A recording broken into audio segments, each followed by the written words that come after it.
स्वस्थ कैसे रहें, या दूसरे शब्दों में इम्यूनिटी पावर कैसे बढ़ाएं, या अपनी शारीरिक शक्ति क्षमता को कैसे आगे बढ़ाएं। क्योंकि ये प्रकृति का नियम है। उम्र जैसे ही बढ़ती जाती है वैसे शरीर का ह्रास होता रहता है, और उसकी वजह से हमें कमजोरी आना शुरू हो जाती है। लेकिन जो लोग रहन सहन, खान पीन, दिनचर्या अपनी सुधार लेते हैं, उनको कमजोरी आती तो है, लेकिन इतनी नहीं आती है कि जिससे कि उनको परेशानी हो। देखिए, बहुत से लोग संसार में देखे जाते हैं 90, 95, 100 साल की उम्र में भी सारा अपना काम करते हैं, और चलते फिरते भी हैं, और घूमने भी जाते हैं, सारे काम अपने हाथ से कर लेते हैं। और कहीं कहीं देखा कि 60-65 के बाद ही मालूम पड़ती है कि वो चारपाई पकड़ गए, और 10, 15, 20 साल जितना भी आगे आयु कर्म शेष है उतना जो है उनको भुगतना पड़ता है, दूसरे शब्दों में कहें तो। वास्तव में क्या है कि आज के समय में हमारी दिनचर्या बहुत ही अव्यवस्थित हो गई है। खासकर आज के युवा वर्ग के लिए तो कुछ कहने को रहा ही नहीं है, सही बात तो ये है। लेकिन जो थोड़े प्रौढ़ हैं वो भी आज अपने आप को हेल्दी नहीं मान सकते, क्योंकि उनकी भी जो है दिनचर्या बिगड़ी हुई है। ठीक। अब एक बात है, ये है, मैं थोड़ा विषय को ये भूमिका के बाद विषय को आगे बढ़ाता हूँ। कोई ये आप में से कोई अपना अनम्यूट करके और मुझे जवाब देना कि मैं या आप ये जो बैठे हो वो एक हो कि दो हो कि तीन हो। वास्तव में ये जो शरीर रूपी जो धारण किए हुए हैं, इसमें एक तो शरीर और दूसरी आत्मा जो स्वयं, और तीसरे एक चीज और है जिसको मन कहते हैं। देखो, जहां तक बात मन की है तो मन तो जो है उद्गल ही है, शरीर का ही अंग है। लेकिन जहाँ प्राकृतिक चिकित्सा की बात आती है तो वहाँ थोड़ा सा मन को अलग से बताया गया है। यानी प्राकृतिक चिकित्सा में शरीर की, मन की और आत्मा तीनों का उपचार एक साथ किया जाता है। ऐसी कोई चिकित्सा पद्धति है संसार में जिसमें कि एक साथ इतने तीनों तीनों के एक साथ उपचार होता हो? वहां तो जो है एलोपैथी में देखें तो उनको सिर दर्द तो एक गोली पकड़ा दी, अंगुली में दर्द दूसरी गोली पकड़ा दी, पेट में दर्द तीसरी गोली पकड़ा दी, और चौथी और भी कोई तकलीफ है तो 5, 6, 7, 8 लगातार वो गोलियां और इंजेक्शन बढ़ते चले जाते हैं, और उसको हम उपचार मान लेते हैं। वास्तव में वो उपचार है ही नहीं। वो अलग बात है, मैं तो अपनी बात कह रहा हूँ यहाँ कि यदि स्वस्थता का जो पैरामीटर है, माप है, वो हमारा जो है मन भी स्वस्थ होना चाहिए, आत्मा भी स्वस्थ होनी चाहिए, और शरीर तो स्वच्छ होना ही चाहिए। ठीक है ना। शरीर की शुद्धि के लिए जो अंदर विजाती द्रव्य हैं उनको बाहर निकालें। आत्मा की शुद्धि के लिए अपने विचारों को कलुषित न करें। विचार हमारे जो है शुद्ध होनी चाहिए। और बल्कि विचार की शुद्धता क्या है? भाई विचारों की शुद्धता तो एक ही बात है कि मैं अपने को जीव द्रव्य न मानकर जीव तत्व माने। मैं हूं, बस इतना, और कुछ नहीं। तो इससे क्या है, हमारी आत्मा की शुद्धि होगी और हम शुद्धता की ओर धीरे धीरे बढ़ेंगे। मन के लिए हमारा मानसिक विकास भी होना चाहिए, क्योंकि मन वैसे शरीर से भिन्न नहीं है, ये 100% सही बात है। लेकिन यहाँ उसको अलग करके मानसिक रोगों की दूरी, मतलब हमारे जो मानसिक विचार हैं वो स्वच्छ होने चाहिए। स्वच्छ मतलब पॉजिटिव, नेगेटिव नहीं। मन भी हमारा पॉजिटिव होना चाहिए। और शरीर के लिए तो है ही कि जितना भी अपन विजाती द्रव्यों को बाहर निकाल देंगे उतने स्वच्छ रहेंगे। अब ये कुंजी आपको पकड़ा दी है स्वच्छ रहने के लिए, यानी मास्टर की कह लो, चाबी कह लो। इन सिद्धांतों के ऊपर यदि हम अपना जीवन यापन करेंगे तो निश्चित तौर पर हमें कोई 100 साल की उम्र तक भी कोई बीमार नहीं कर पाएगा। शारीरिक क्षीणता होगी वो एक अलग कहानी है, अलग बात है। लेकिन किसी तरह के घुटने में दर्द, पेट में दर्द, इस तरह की ये बीमारियां नहीं है। अब बात आगे पीछे वही आती है कि हमारी दिनचर्या इसके लिए कैसी होना चाहिए। दिनचर्या हमारी कैसी होनी चाहिए, उसके बाद खान पान कैसा होना कौन चाहिए। कैसा होना चाहिए। दिनचर्या के लिए हमें नहीं।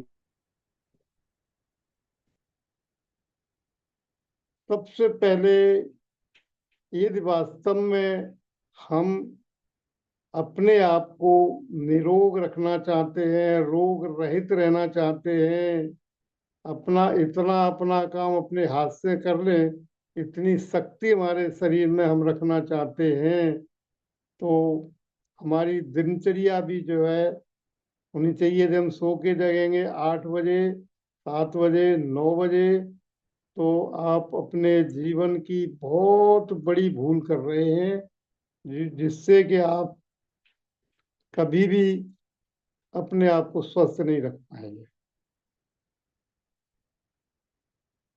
हमेशा सूर्योदय से पहले, यानी हमको हर हाल में सुबह सूर्योदय से पहले बिस्तर छोड़ देना चाहिए।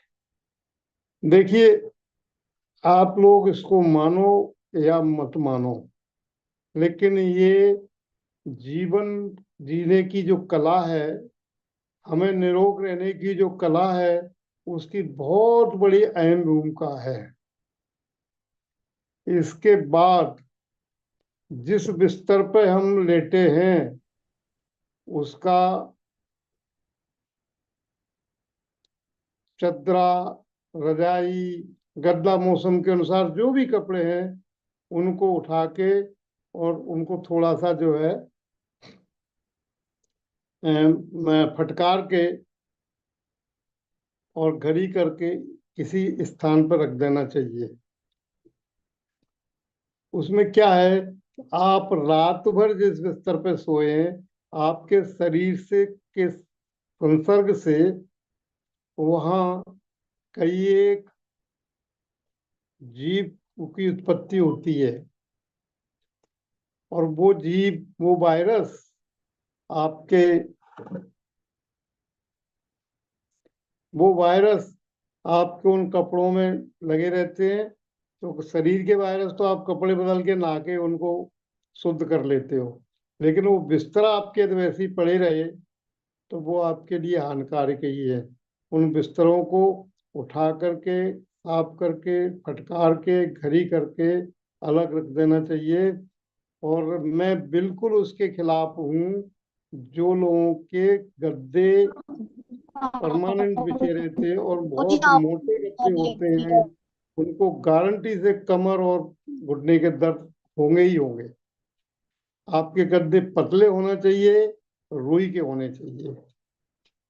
आज के ये मोटे 10-10 इंची, 8-8 इंची, 12-12 इंची का जो रिवाज चल रहा है गद्दों का, उनका तो बिल्कुल भी, भले ही वो यंग क्यों नहीं हो, भले ही उनकी उम्र 35 साल क्यों नहीं हो, भले ही उनकी उम्र 25 साल क्यों नहीं हो, तो उनको भी ये उन गद्दों का इस्तेमाल नहीं करना चाहिए। लेकिन उसके बिना आज जो है क्या कहें कि वो, मैं देख रहा हूँ आज इस तरह के गद्दों से 25 साल के लड़कों को, 30 साल के लड़कों को कमर में दर्द हो जाता है। और जब उनके वो गद्दे बदले जाते हैं तो उनका क्योंकि यदि हम उन गद्दों पे सोएंगे तो हमारा शरीर का posture- हाँ, तो मैं जो कह रहा था कि सुबह की मॉर्निंग में यदि आप स्वस्थ रहना चाहते हैं, आप अपने गद्दों को बदल दीजिए। वो मोटे वाले गद्दे नहीं चलेंगे और उनसे आपको परेशानियां होंगी ही होंगी, गारंटी से। ठीक है। अब इसके बाद नंबर आता है कि हम मान लो 4:30-5 बजे यदि बिस्तर छोड़ देते हैं तो हमें वहाँ या तो पहले या बाद को आगे पीछे कभी भी कर सकते हो, कुछ न कुछ आध्यात्मिक ईश विनय या चिंतन, मनन, ऐसा विचार करना कि मैं सिर्फ जीव द्रव्य हूँ, जीव मैं हूँ, मैं आत्मा हूँ, मैं शरीर से पृथक हूँ, ऐसी सामायिक करना, विचार करना, पाठ पढ़ना, स्वाध्याय करना आदि।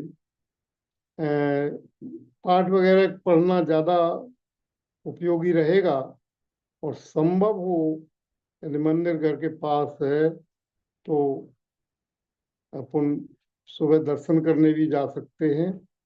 और मान लो मंदिर दूर है, किसी मंदिर की टोंक अपने घर से आती है तो वहाँ के दर्शन करके भी अपना जीवन प्रारंभ कर सकते हैं। और कुछ नहीं है तो पंच परमेष्ठी का स्मरण मात्र भी हमारे लिए लाभदायक रहेगा।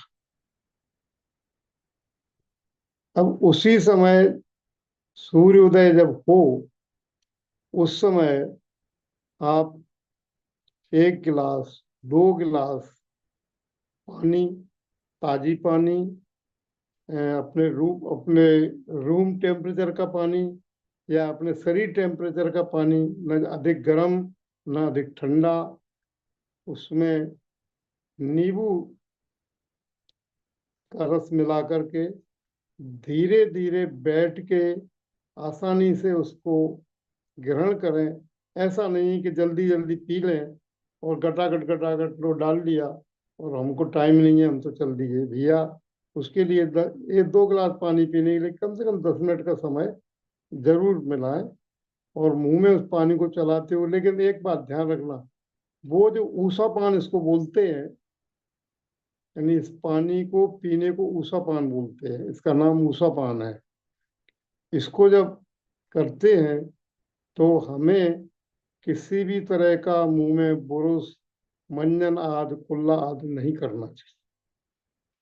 क्योंकि मुंह का जो रात भर का सलाइवा है ये हमारे शरीर के लिए बहुत उपयोगी है। और ये हमारे स्टमक में जाएगा तो ये अल्कलाइन मीडिया पैदा करता है और इससे आपको जो है कई एक तरह के विजातीय द्रव्य जो है वहाँ पनप नहीं पाते अल्कलाइन की वजह से। और नींबू डालने से भी अल्कलाइन हो जाता है। वैसे नींबू के लिए तो ये कहते हैं, यदि उसमें आपने नमक डाल दी, शक्कर डाल दी या कुछ और डाल दिया तो वो एसिडिक हो जाता है। कुछ नहीं डालते हैं तो अल्कलाइन रहता है। तो हमें अल्कलाइन नींबू का सेवन करना है, एसिडिक का नहीं। स्वाद के लिए नहीं जीना है, लेकिन स्वाद पूर्वक ही ग्रहण करना है।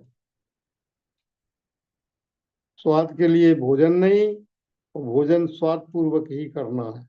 जो भोजन आपको जिस रूप में जैसा भी आप मिल रहा है, और आपकी जो पुराना स्वाद उससे डिफरेंस है, तो भी आप 2 3 4 दिन में आपको वही स्वादिष्ट लगने लगेगा। आप रुचि पूर्वक उसको सेवन करेंगे तो उसका वैज्ञानिक कारण मैं आपको बताऊं। आपके मुंह में जो स्वाद ग्रंथियां हैं, यानी टेस्ट बर्ड्स हैं, वो 5 दिन से लेके 7 दिन के बीच बदल जाते हैं। जो आज जो आपके स्वाद वर्ड्स हैं वो चेंज हो जाएंगे। आपको ये प्रक्रिया है, निरंतर चलती रहती है पूरे जीवन।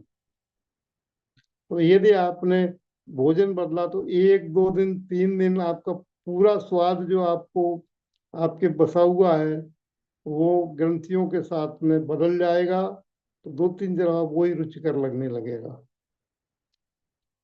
मैंने बहुत से लोगों के जीवन में देखा है, जो कभी सुबह पानी नहीं पीते हैं, वो आधा गिलास भी पानी पीते तो उनको उल्टियां उबकाई आने लगती हैं।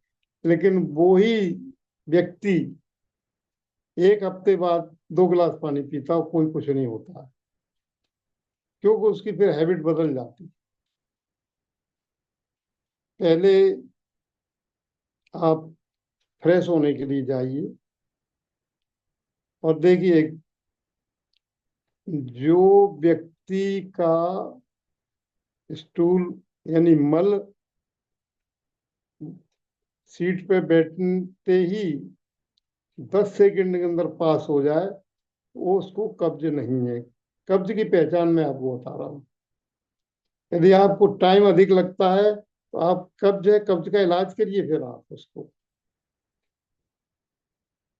आपको ऐसा होना चाहिए कि गए और 10 मिनट 10 सेकंड, इससे ज्यादा नहीं, बस दैट्स ऑल राइट, काम खत्म, पूरा पेट साफ।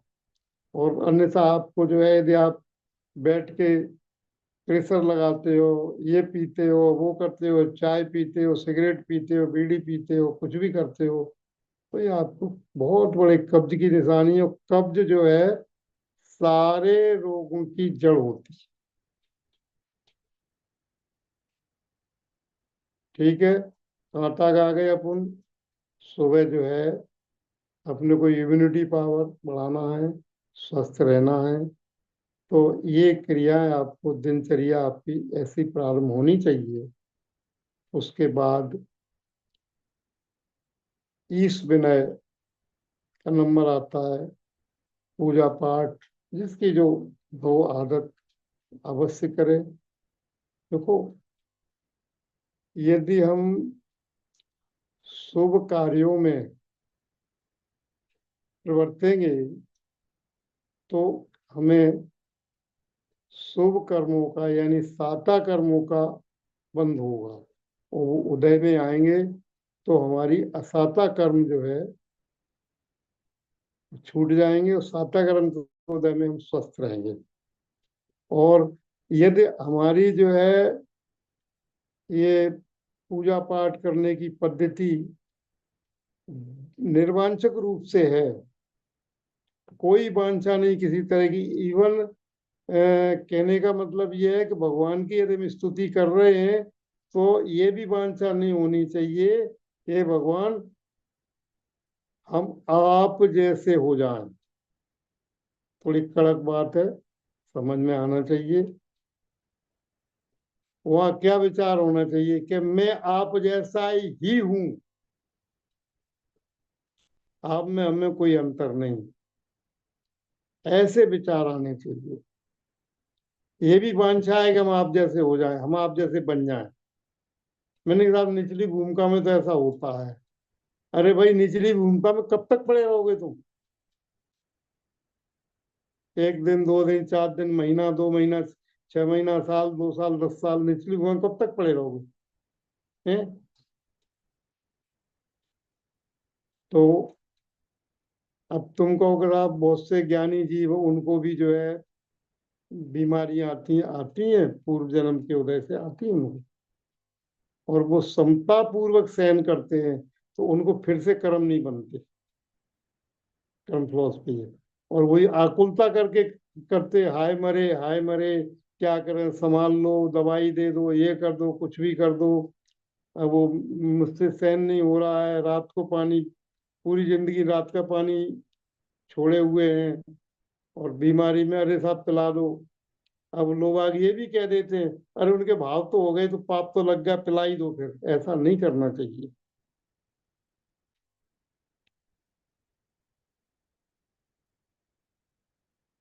भाव हो गए वो अलग बात है,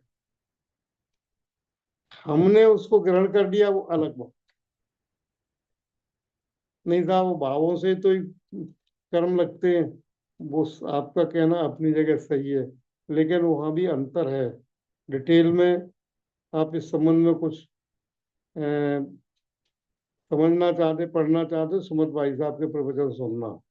उन्होंने इसकी बहुत डिटेल की है कि क्रिया में, करने में क्या भाव होते हैं, और वैसे विचार करने में क्या भाव होते हैं। यहाँ अभी वो विषय भी नहीं है, समय भी नहीं है। यहाँ तो अपनी बात आगे बढ़ानी है हमको, तो प्राकृतिक चिकित्सा संबंधी। ठीक।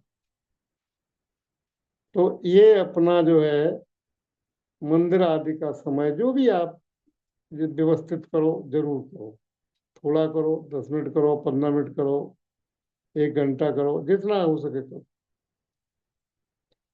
सुबह 7:30 से 8 के बीच में, 8:30 के बीच में आप ब्रेकफास्ट, अंग्रेजी में बोल रहे हैं ना, वैसे तो स्वल्प आहार, ब्रेकफास्ट, यानी रात भर का जो आपने उपवास किया, फास्ट यानी उपवास, उसको ब्रेक यानी उसको तोड़ना। अंग्रेजों को तो और कोई शब्द मिला नहीं नाश्ते की जगह, नहीं, ब्रेकफास्ट लिख दो।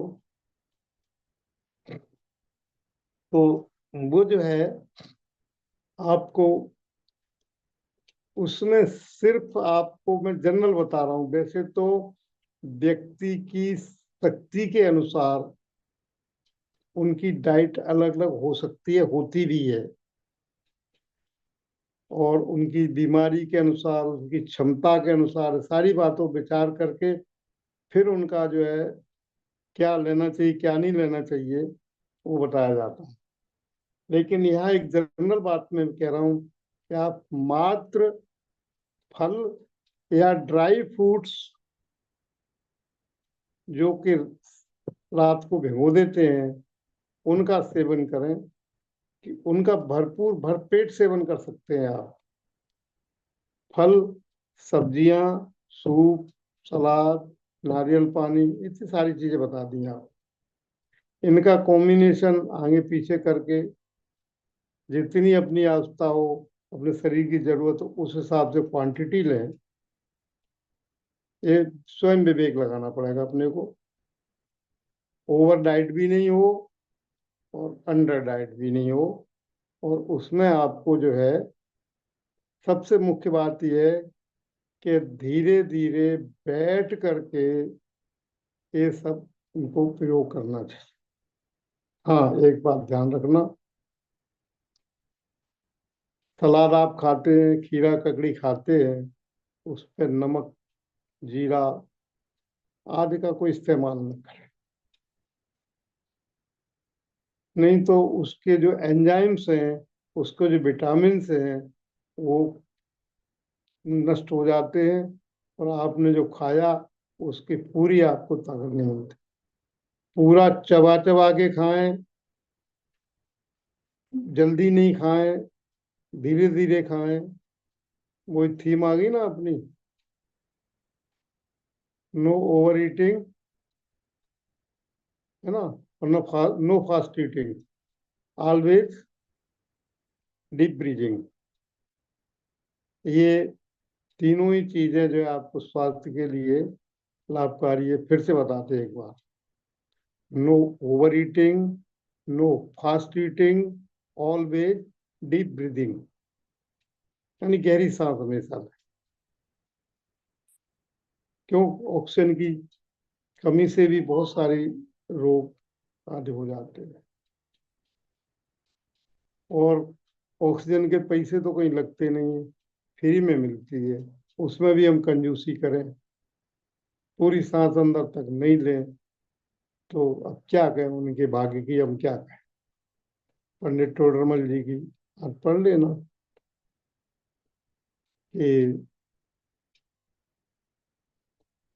अमृत पिलाए और वो कोड़ी अमृत ना पिए, तो उसके दुर्भाग्य की तो मुझसे कुछ कहा नहीं जाता है। टोडरमल साहब के वचन है। आप स्वाध्यायी हो आप लोग, तो आप पढ़ते होंगे, जरूर पढ़े होंगे आप। ऐसे यहाँ लगा लेना कि भाई हम तो आपको जो है, लेकिन हमारी आदत यदि जो है तले भुने पदार्थ की, जंक फूड्स वगैरह की, बाहर के खाने की पड़ गई है, तो वो जिंदगी में कभी भी स्वस्थ नहीं रह सकता, ये गारंटी। क्योंकि उसमें जो केमिकल है, उसमें जो हिंसक पदार्थ मिलाए गए हैं, उसमें जो पशुओं के अवयव मिलाए गए हैं, उनके खाने से उन जिनकी जो हिंसा की गई है जिन पशुओं की, उनका पाप आपको लगेगा, तो असाता कर्म बनेगा, असाता कर्म बनेगा, तो आपको जो है चैन कहाँ से पड़ेगा? है? नहीं पड़ेगा चैन। हम दूसरे जीवों को सता करके और खुद सुखी होना चाहें, कैसे संभव है? है संभव कोई ऐसा संसार में? इसलिए आप हिंसा का विशेष ध्यान रखें, किसी भी तरह की हिंसा नहीं होने पाए। और हिंसा तो मैं पढ़ा चुका हूँ पहले आपकी क्लास में, आप शायद इस बैच को नहीं पढ़ाया, इस बैच में तो अभक्ष भक्षण से हिंसा का दोष लगता ही है। अभक्ष 5 प्रकार के हैं, उनकी जानकारी बहुत जरूरी है, यदि उनको नहीं जानेंगे तो हम गलती करेंगे। ये भी हमारे जो है इम्यूनिटी पावर बढ़ाने का एक माध्यम है। त्रस सबसे पहले आता त्रसघात। त्रसघात यानी जो है एक इंद्रिय जीवों से ऊपर के सभी जीवों का घात, त्रस पर्याय के जीवों का घात, उनको त्रसघात कहते हैं। दो इंद्री, 3 इंद्री, इंद्रियां वगैरह ये सब जो पड़ जाती है ना, इनको हम ध्यान नहीं देते हैं और खाते रहते हैं, या 5 इंद्रिय जीवों के अवयवों को अपने भोजन में मिला लेते हैं। नहीं तो हम तो जैन, हम तो मांसाहार करते नहीं। भैया अनजाने में कर रहे हो आप। आपने अपने घर में बर्गर मंगा लिया, पिज्जा मंगा लिया, क्या बोलते हैं उनको, मोमोज मंगा लिए, नमकीन मंगा ली बाजार से आपने, आपने में कचौड़ी समोसे मंगा लिए, आपने बिस्किट्स मंगा लिए, ब्रेड मंगा ली, चाय पी ली, इस सब में त्रसघात है। सब पदार्थों में त्रसघात है, भोगात भी है, त्रसघात भी है। आलू आज जिमीकंद है, वो भोगात के अंतर्गत आते हैं। नहीं साहब, वो अदरक तो हम ले लेते लेकिन आलू नहीं लेते, अंतर कुछ नहीं है। आपने अदरक ले लिया तो, आलू ले लिए तो, उसमें भी भोगात है, उसमें भी भोग, वो भी जिमीकंद है, ये भी जिमीकंद।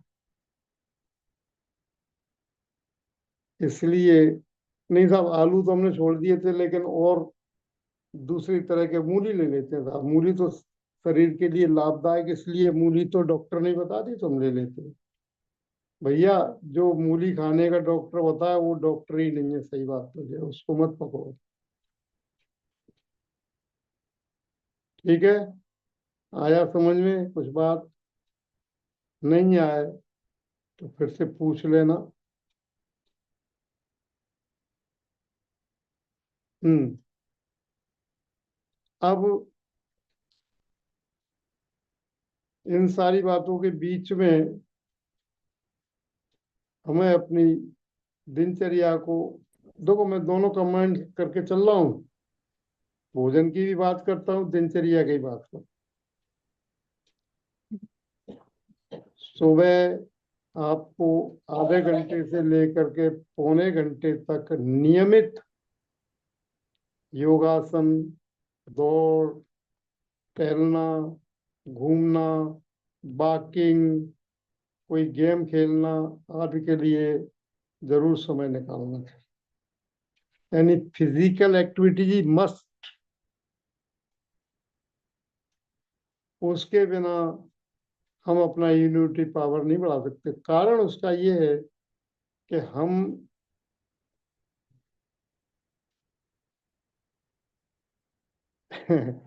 दही भक्ष्य क्या, ये प्रश्न आया है, मैं अभी उसको बताऊंगा। अभी आपको पहले थोड़ी सी बात मैं बताना चाहूंगा कि हमें जो है शारीरिक एक्टिविटी क्यों करना चाहिए, कि हम बुद्धिजीवी लोग गिने जाते हैं, जितने भी यहाँ बैठे हैं, सुन रहे हैं, बता रहे हैं। तो हम शारीरिक श्रम दिन में नहीं करते हैं। यदि हम शारीरिक श्रम करें तो फिर हमें सुबह ये अलग से समय देने की जरूरत नहीं पड़ेगी। अब पहले हमारी माताएं बहनें 1 किलो, आधा किलो आटा चक्की से पीसती थी, तो उन्हें जरूरत ही नहीं पड़ती थी कोई योगासन करने की। अब सब रिप्लेस हो गया है। सिलबट्टे से चटनी पीसा करती थी, वो भी सब बंद हो गया है। चूल्हे की, पुरुष वर्ग चूल्हे के लिए लकड़ियां लेके आते थे, उनको फाड़ते थे, उनको व्यवस्थित करते थे, श्रम करते थे, वो भी सब बंद हो गया। ये सारी चीजें, फिजिकल एक्टिविटीज बंद हो गई, इसलिए अब हमें आवश्यकता पड़ती है अलग से फिजिकल एक्टिविटीज करें। और नहीं, फिर एक बात बताता हूँ मैं आपको। आप जिन मंदिर जाइए और वहां पर हमारे 24 तीर्थंकर भगवंत हैं, आप 24 भोग दीजिए, किसी योग करने की जरूरत नहीं है। आप एक एक तीर्थंकर का नाम लेके 24 बार भोग दीजिए। आप पंचांग दीजिए, सष्टांग नहीं दो, आप पंचांग ही दो। अष्टांग नहीं दे रहा है कोई बात नहीं, पंचांग दो, लेकिन दो। तो फिर आपको कोई करने की जरूरत ही नहीं है।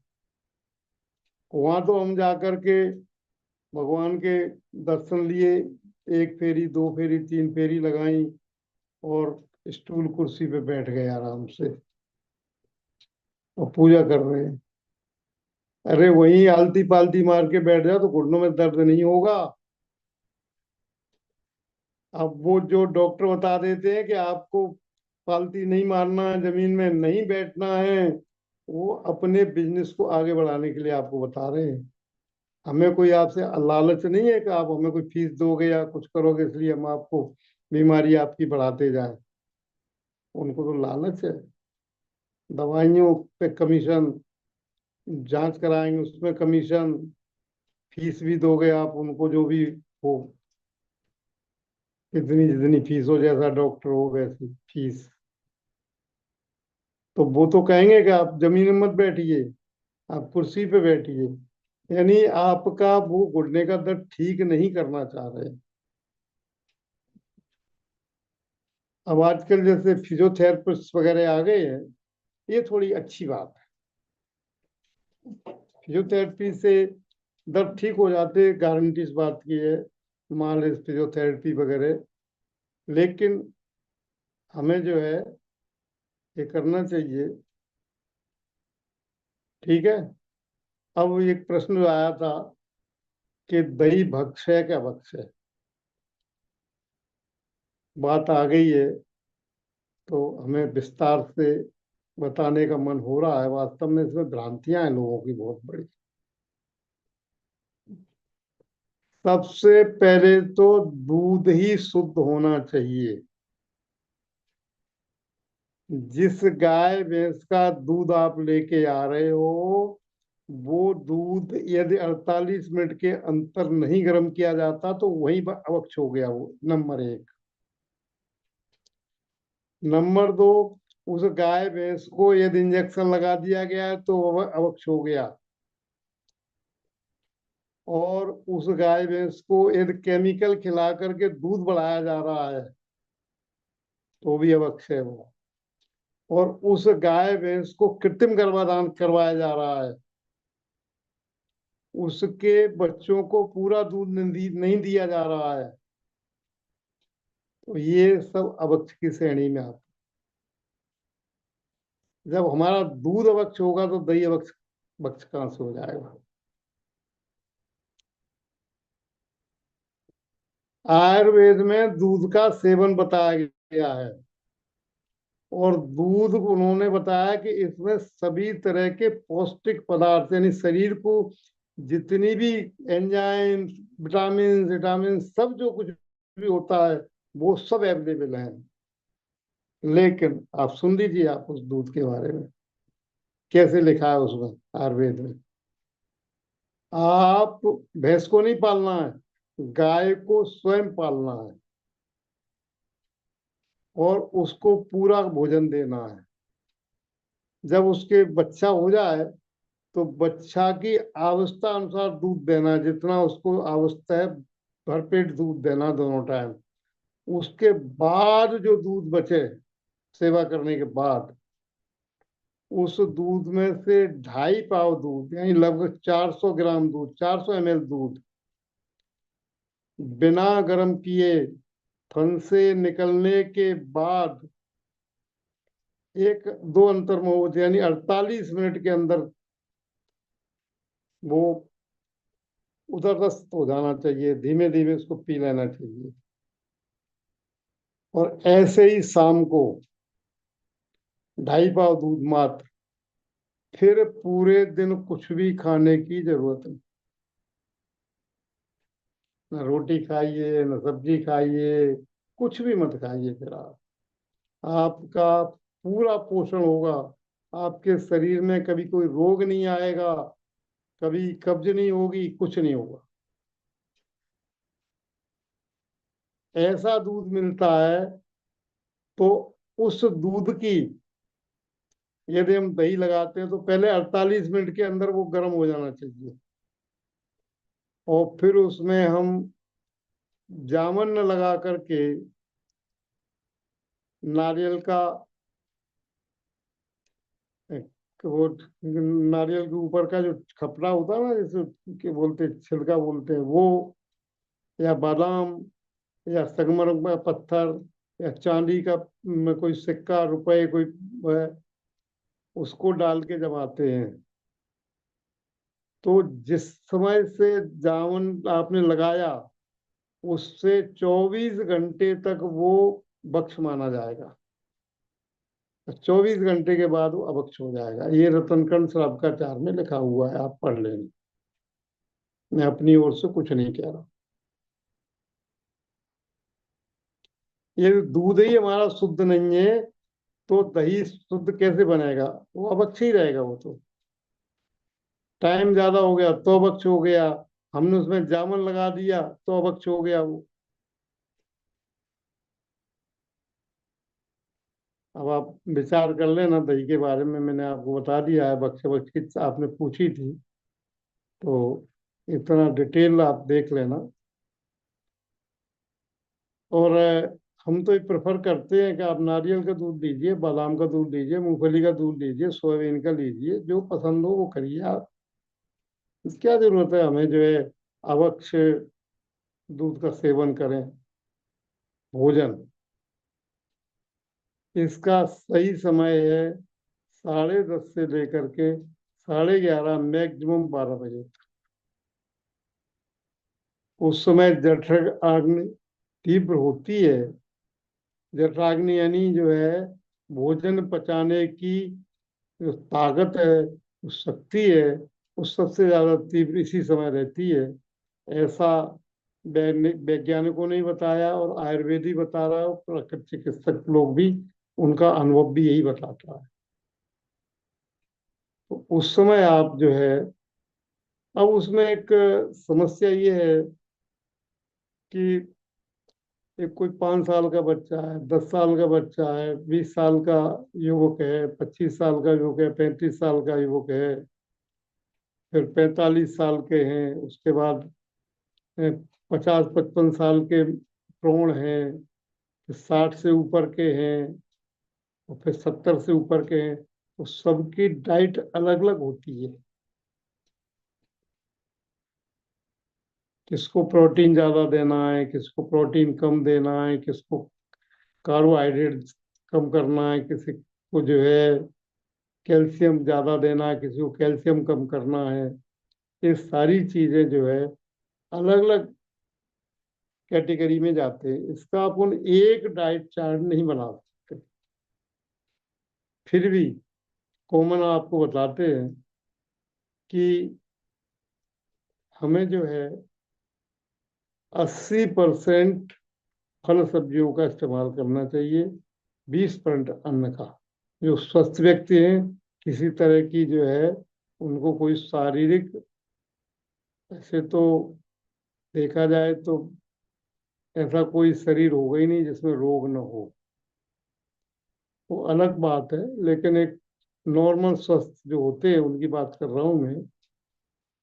उनके लिए है कि 2 से ढाई चपाती, 250-300 ग्राम सब्जियां, 250-300 ग्राम सलाद, ये चीजें लेना चाहिए। भोजन के साथ दूध का सेवन नहीं करना चाहिए। दूध की व्याख्या आपको बता चुके ऑलरेडी। वैसा दूध भी आपके पास यदि है और आप उसको लेना चाहते हो तो भोजन के साथ कदापि न लें।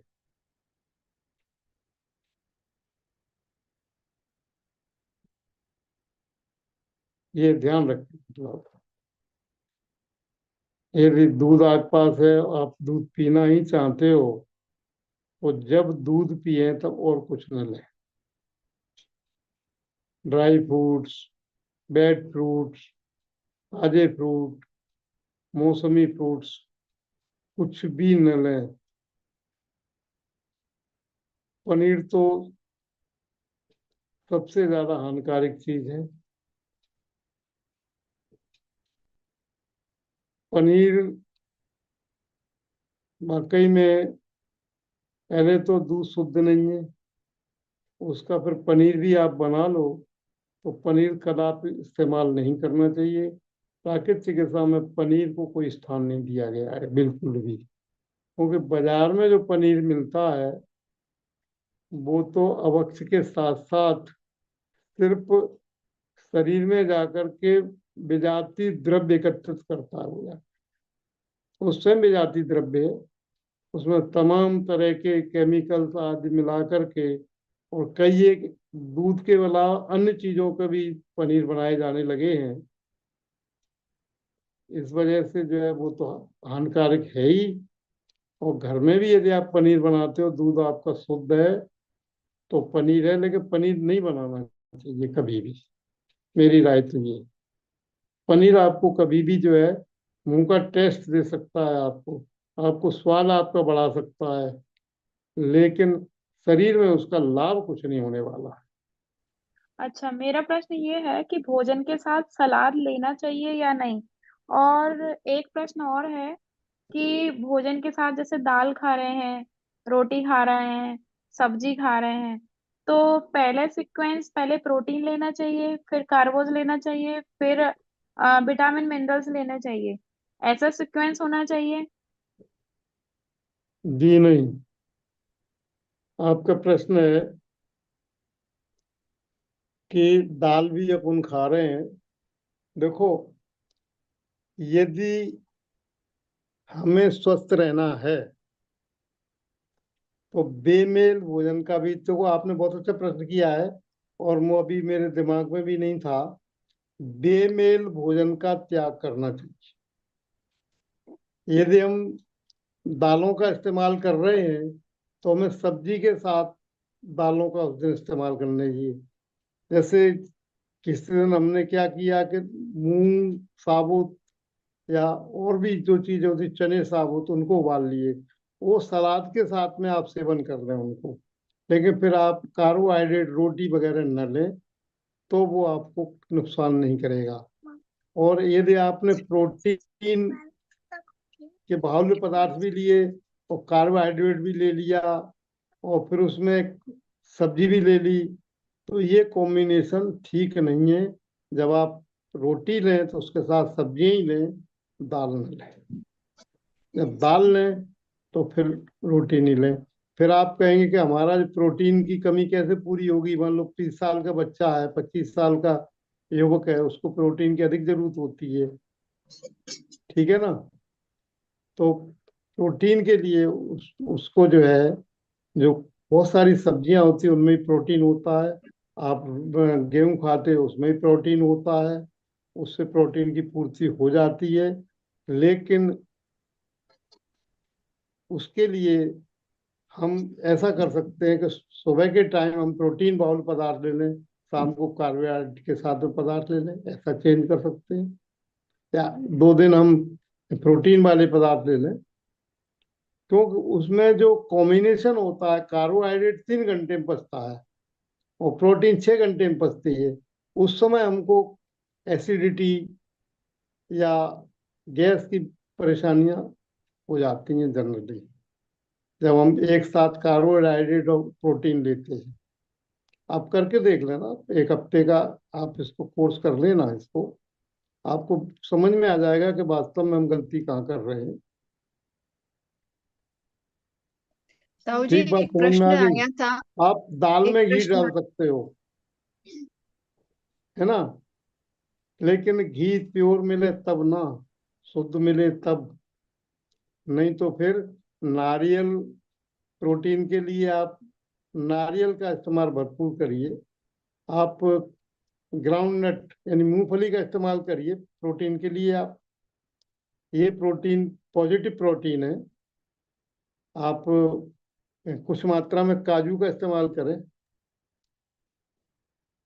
और ये प्रेफर नहीं कर सकते हैं तो फिर और भी चीजें हैं जिनमें प्रोटीन की बहुलता होती है, आप कर सकते हैं, कोई दिक्कत नहीं है उसमें। ताऊ जी, ताऊ हम जी लोग का ऐसे। प्रश्न वो आया था हाँ। ताऊ जी कि लाल चावल जो दक्षिण में मिलता है वो ले सकते हैं कि नहीं, ऐसा वो चैट में आया था प्रश्न। लाल चावल जो दक्षिण भारत में मिलता है वो ले सकते हैं या नहीं? हाँ, वो लाल चावल ले सकते हैं लेकिन सब्जी के साथ लेना है, दाल के साथ नहीं। और दक्षिण में आपको बता दें आपको कि उनकी जो दाल या रसम होती है, वो उसमें 95% सब्जियां होती हैं, बाकी थोड़ी सी दाल डालते हैं, तो थोड़ी क्वांटिटी होने की वजह से, और फिर वो श्रम भी कर लेते हैं। यदि आप श्रम करते हो तो कुछ भी खा लो, कोई फर्क नहीं पड़ता है। आप दाल और रोटी खा लो लेकिन श्रम करना चाहिए उतना हजम करने के लिए उनको। ऐसे अलग अलग पहलू हैं जिनको क्लियर होने चाहिए हमको। यदि हम श्रम नहीं करते हैं तो हमें फिर प्रोटीन की भी जरूरत नहीं पड़ेगी उतनी, क्योंकि जब हम श्रम करेंगे तो हमारे सेल्स हैं वो अधिक मात्रा में डेड होंगे, हमें सेल्स के निर्माण के लिए अधिक प्रोटीन की जरूरत पड़ेगी। और यदि हम जो है, और यदि हम प्रोटीन मतलब जो है, यदि हम दिन भर कंप्यूटर पे बैठे हैं और कोई श्रम नहीं हमारा, सिर्फ बौद्धिक कार्य कर रहे हैं, उस स्थिति में हमको प्रोटीन भी कम चाहिए। उसमें प्रोटीन भी जो वनस्पति प्रोटीन है, मतलब वनस्पति से मतलब जो फ्रूट्स वाली प्रोटीन है, जैसे अखरोट में है जो प्रोटीन, बादाम में है प्रोटीन, आपके ये मूंगफली में प्रोटीन है।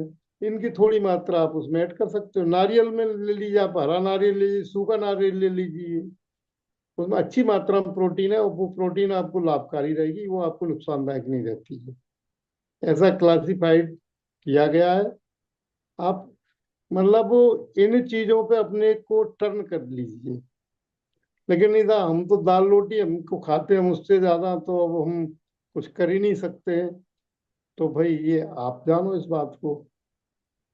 नहीं साहब, हमारे बुजुर्ग तो दाल रोटी खा के ही रहे, उन्होंने कुछ नहीं खाया और सब्जियां भी नहीं मिलती थी। आज मैंने ही पुराना जमाना देखा है, तब मेहनत कितनी करते थे अपने बुजुर्ग, ये नहीं मालूम आपको। वो साहब 100 ग्राम घी खा लेते थे, 50 ग्राम घी खा लेते थे हमारे दादाजी। अरे तो मेहनत कितनी करते थे ये विचार नहीं कर रहे आप लोग। खाते थे 100 ग्राम घी, 150 ग्राम, 50 ग्राम, जो भी खाते होंगे, तो मेहनत उससे ज्यादा करते थे, तब वो हजम करते थे वो।